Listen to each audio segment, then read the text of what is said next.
Joining us now to talk about what this big week of data could mean for the Fed and the thinking of central bankers is former Fed Vice Chairman Roger Ferguson. He's the former president and CEO of TIAA. He's now the vice chair of the Business Council and a CNBC contributor. And you, sir, welcome. Hopefully can help answer this rollicking debate we were just having. Should they or shouldn't they be cutting now? Welcome.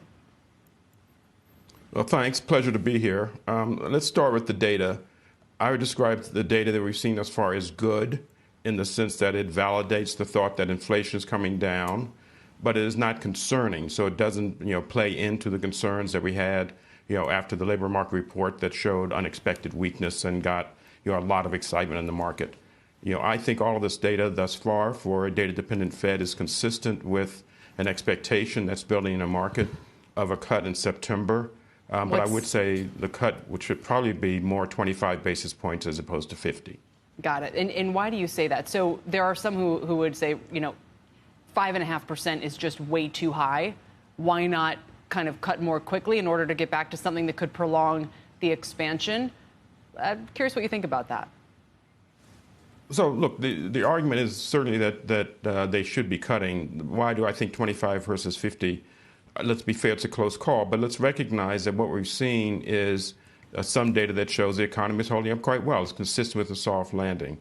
There's something called the Fed Now, the GDP Nowcast from the Atlanta Fed that shows, based on all the incoming data, expectations of growth in the third quarter of 2.9%, which is probably somewhat above potential.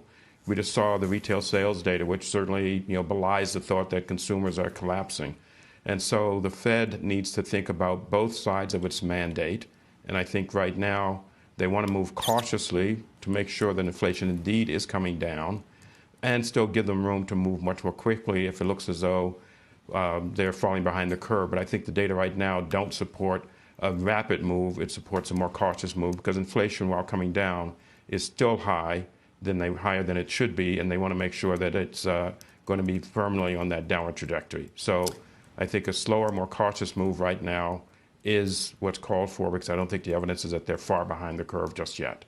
Yeah, Roger, you say that the data are consistent with the soft landing, which certainly seems true, but it's also, I guess, always worth reminding folks that on the way to a soft landing, you always have a lot of conflicting mixed messaging, right? So you're going to have a little bit of a growth scare followed by some comforting numbers like we just got on retail sales. Does the Fed, do you think, look at the two-year note yield at 4.09? It's up quite a bit this morning, and say, well, that's a big gap between where the Fed funds rate is above 5.25 and that's a market telling us we have to get moving, or are they just going to, strictly look at the data flow? Look, as you heard Chair Powell said, they are data dependent but not data point dependent. And certainly they always get a briefing on financial conditions, which will talk about some of the things that you've just raised. So all of that needs to be taken into consideration. The Fed, the market is doing some of the Fed's work for it out at the longer end of the yield curve, not so much at the shorter end. So I think in order for the two-year to move in a direction that's consistent with what the Fed wants, the Fed has got to itself move and validate expectations of a cut without appearing to be panicked. Because, as you say, there's always conflicting data, particularly on the way to what we hope for, and fingers crossed, will become a soft landing. You don't think the market's doing the work for them, Roger, by taking rates down? No, as I said, they're doing the work for it at the long end, where the rates have certainly come down.